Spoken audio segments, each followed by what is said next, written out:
जय हिंद। स्वागत है आपका हमारे इस YouTube चैनल में। आज हम छत्तीसगढ़ी भाषा का एक और चैप्टर शुरू कर रहे हैं, या फिर जो हमारा लास्ट चैप्टर होगा इसमें हम पढ़ेंगे कि कौन से शब्द को छत्तीसगढ़ी भाषा में क्या कहते हैं, या फिर लोकल भाषा में किसी चीज को हम किस नाम से जानते हैं। ये जितने भी सारे प्रश्न आपको देखने को मिल रहे हैं, लगभग इसमें हम 30 प्रश्न करेंगे।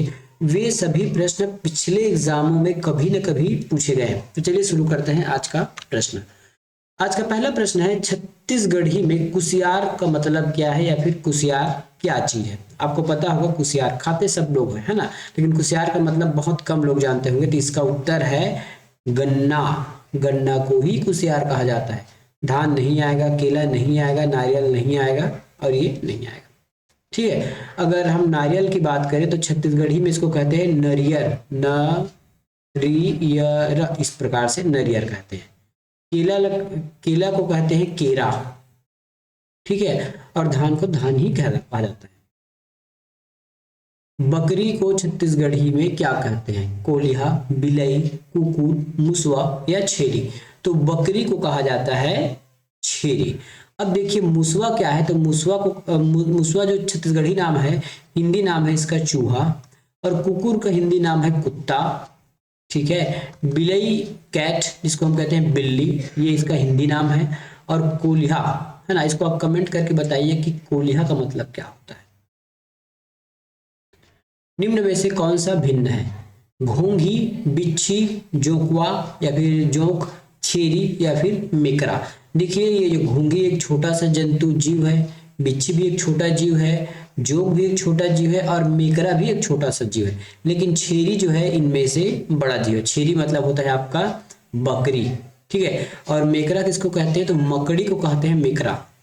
ठीक है। मकड़ी को कहा जाता है मेकड़ा, मेकरा कहा जाता है। और बिच्छी किसको कहते हैं? तो आपके जो इस प्रकार के जीव रहते हैं बिच्छी, है ना, इसको बिच्छी कहा जाता है।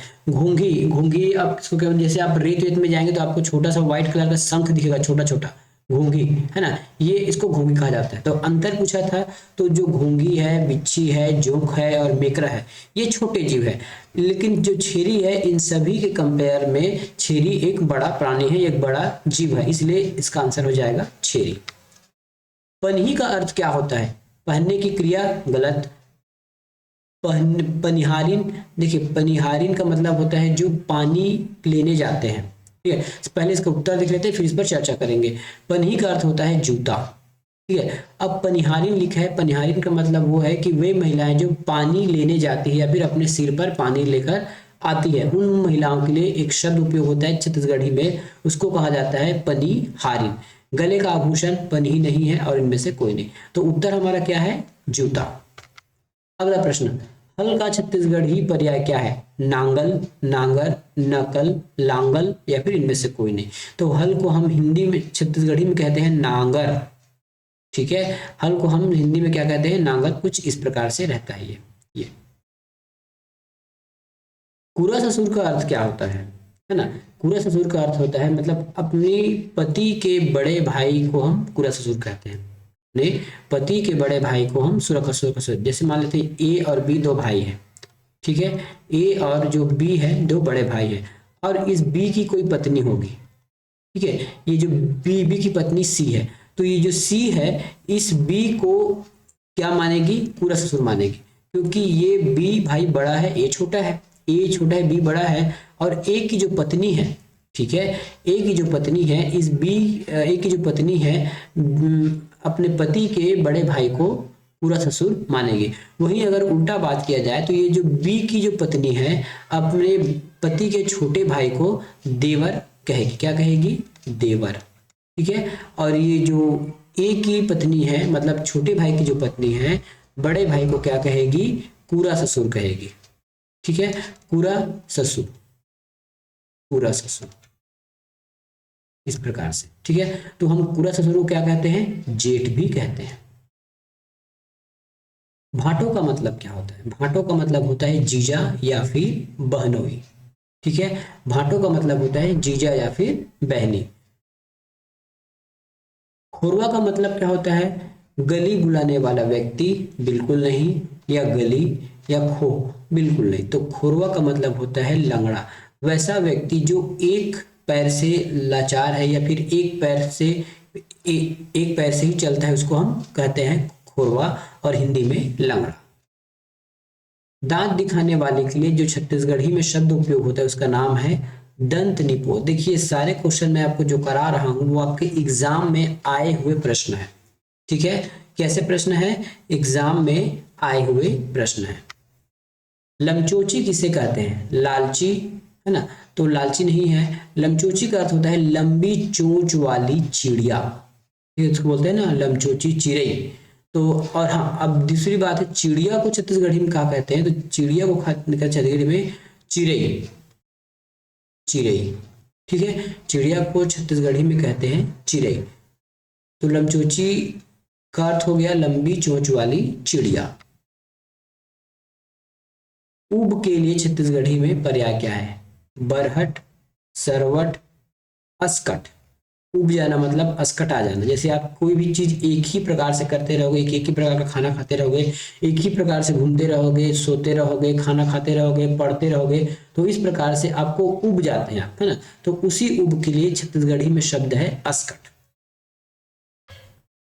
बहाना अर्थात टालमटोल के लिए छत्तीसगढ़ में हमारे पास क्या शब्द है या फिर छत्तीसगढ़ी में उसको क्या कहते हैं? तो बहाना को कहा जाता है ओखी। क्या कहा जाता है? ओखी।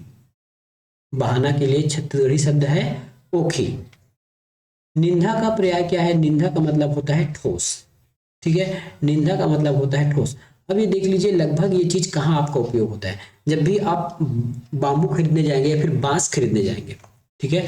जब भी आप बाम्बू खरीदने जाएंगे या फिर एक बांस खरीद कर लाएंगे, यदि बांस का आंतरिक भाग खोखला है ना, यदि बांस का, देखिए बांस इस प्रकार से मोटा होगा लेकिन इसका आंतरिक भाग यदि खोखला है तो उसको हम निंदा नहीं कहेंगे। वहीं एक और आप हरा बांस ले लीजिए पतले वाला, वो आपको लगभग पूरा ठोस मिलेगा अंदर पे, बहुत कम मात्रा में खोखला या फिर नहीं मिलेगा। तो ऐसे चीज के लिए उपयोग किया जाता है निंदा, है ना। लगभग निंदा बांस के लिए उपयोग किया जाता है, लेकिन यदि आप ठोस को बताना है तब भी आप बता सकते हैं कि ये निंदा है। और कुछ शब्द है क्या? निंदाई। अब इसको कुछ शब्द और देख लेते हैं। इस निंदाई का मतलब क्या होता है कि खेतों की निंदाई करना। खेतों में कोई फसल लगा है उसमें जो अनावश्यक खरपतवार है उसको निकाल कर फेंकना निंदाई कहलाता है। निंदा और निंद के बारे में आप जानते ही होंगे। अट्टा टूट का मतलब क्या होता है? अट्टा टूट का मतलब निरंतर, बहुत अधिक, अटकाव या फिर अटल, ठीक है। अटकाव या फिर अटल। तो अट्टा टूट का मतलब क्या होगा? तो अट्टा टूट का जो मतलब होता है वो है आपका बहुत अधिक, ठीक है। अट्टा टूट का जो मतलब होता है वो है बहुत। अगला प्रश्न, अरकट्टा का मतलब होता है शॉर्टकट रास्ता या छोटा रास्ता।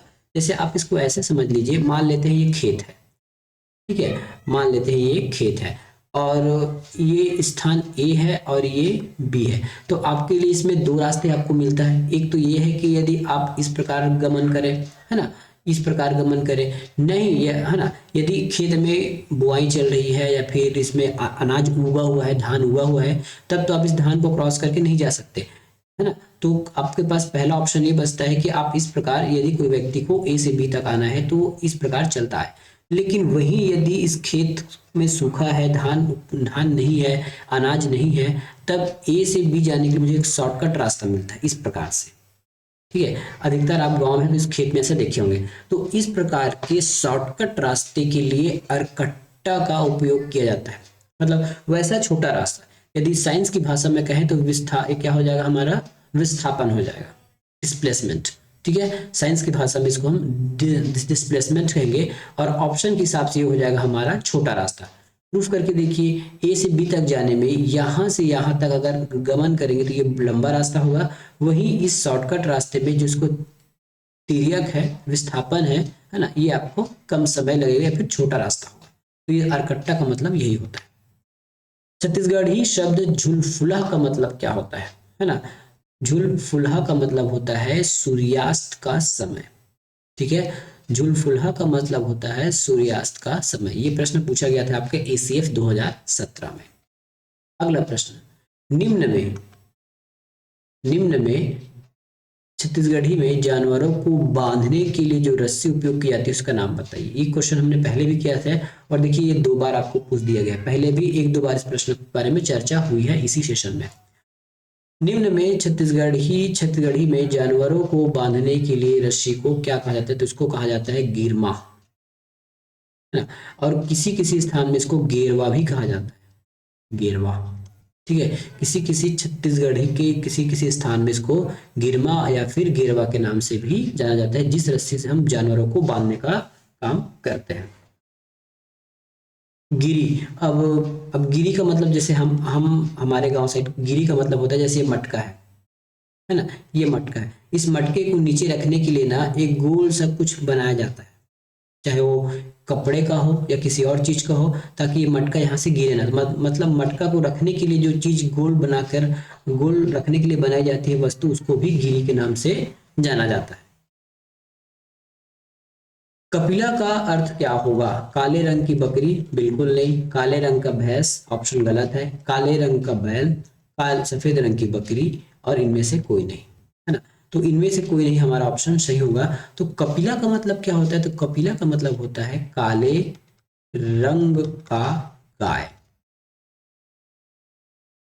ठीक है, काले रंग के गाय को हम क्या कहते हैं? कपिला कहते हैं। ठीक है, काले रंग के गाय को हम कपिला कहते हैं। यहाँ पे कहीं काले रंग का गाय लिखा है क्या? बैल लिखा है, जबकि कपिला का अर्थ होता है काले रंग का गाय। कोश शब्द कौन सा अर्थ प्रकट करता है? कोसे का कपड़ा, कांच का बर्तन, पारिभाषिक शब्दों का ग्रंथ, दूरी का माप, या फिर इनमें से कोई नहीं। तो जो कोस शब्द है छत्तीसगढ़ी में या फिर छत्तीसगढ़ में कोस का अर्थ होता है दूरी के मापक होता है ना। कोस, 1 कोस, 2 कोस, 3 कोस, है ना।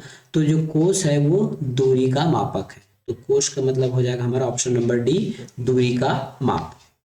छत्तीसगढ़ी शब्द तीतरा का निम्नलिखित में से क्या अर्थ होता है? 3 नदियों के मिलने के स्थान को तो हम संगम कहते हैं या फिर त्रिवेणी कहते हैं। क्या कहते हैं इसको? हम त्रिवेणी कहते हैं। वैसे ये हिंदी में है ना, हिंदी में हमको छत्तीसगढ़ी में तीतरा खोजना है तो 3 लड़कियों के बाद जन्मा पुत्र को हम तीतरा कहते हैं। जैसे कोई माता पिता है, उसके लगातार तीन गर्ल्स हो गई, लगातार 3 गर्ल्स हो गई, 3 लड़कियां हो गई, और चौथे नंबर पर यदि फिर से जन्म देती है माता किसी बच्चे को, यदि वो बॉय निकल, लगातार 3 के बाद यदि कोई बॉय जन्म ले लेता है माँ के कोख से, तो उस बच्चे के लिए जो उपयोग होता है उसको कहते हैं तीतरा। 3 लड़कियों के बाद जन्मा पुत्र तीतरा कहलाता है। दूल्हा का अर्थ क्या होता है? तो मान लीजिए इसको द्विज नहीं कहते हैं, 2 जगहों पर है नहीं, और दूज भी नहीं है। देखिए, पहली पत्नी के दिवंगत अर्थात मृत्यु हो जाने पर दूसरी शादी करने वाला मर्द दूल्हा कहलाता है। अब इसका सटीक अर्थ जान लीजिए, है ना।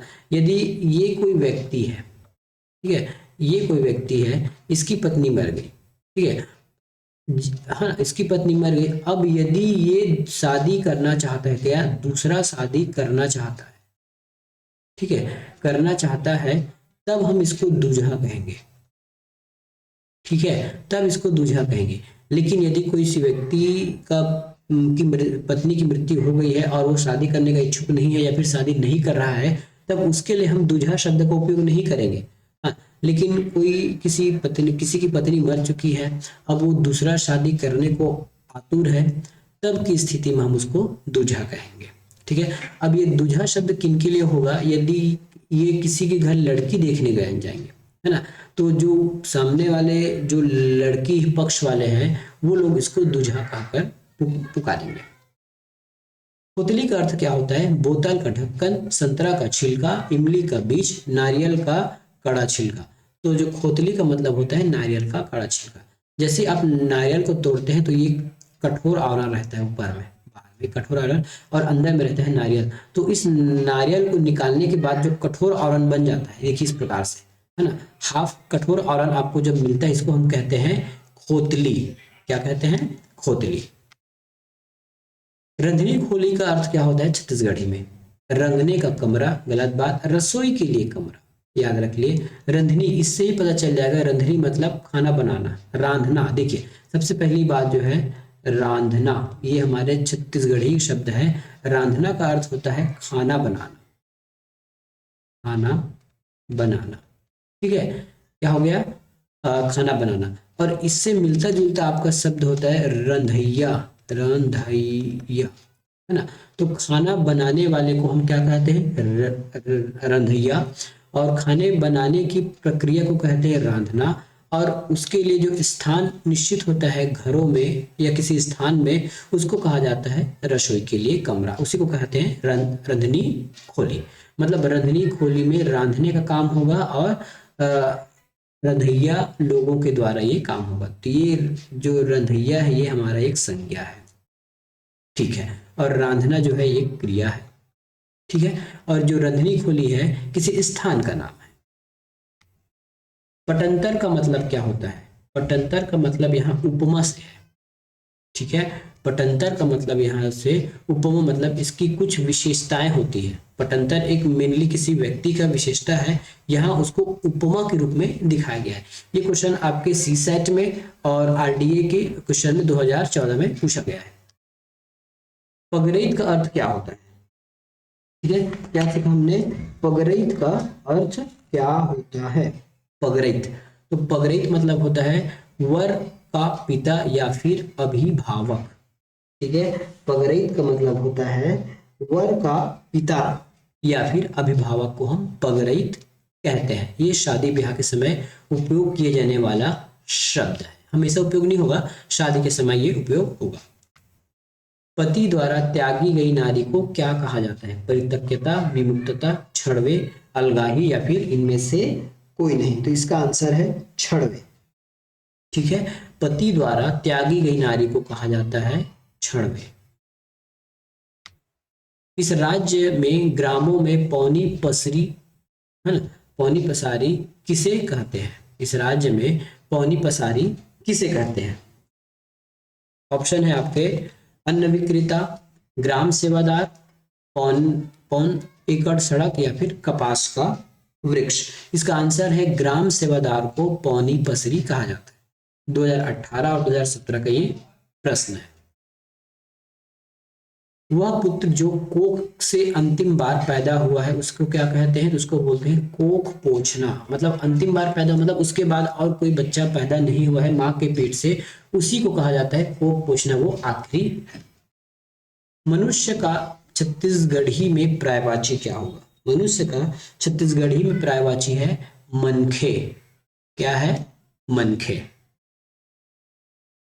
बाहरा या फिर बहरा का मतलब क्या होगा? बाहर का, झाड़ू, श्रवण बाधित, एक बड़ा गहरा उपजाऊ खेत या फिर इनमें से कोई नहीं। तो बहरा का अर्थ होता है एक बड़ा गहरा। ठीक है, एक बड़ा गहरा पहाड़ा या फिर बहरा का मतलब होता है एक बड़ा गहरा उपजाऊ खेत। इसका आंसर हो जाएगा ऑप्शन नंबर डी में। भांडी का अर्थ क्या होता है? भांडी का अर्थ होता है दीवार। बोलते हैं भाड़ी कूदना। एक बार आपको छत्तीसगढ़ी में एक वर्ड याद होगा या फिर एक वाक्य याद होगा कि भाड़ी कूदना। भाड़ी कूदना मतलब दीवार के उस पार कूदना। तो भाड़ी का अर्थ क्या हो गया? दीवार। अपन बारी बा भाटा लगाबे ता परता परही में परता का मतलब।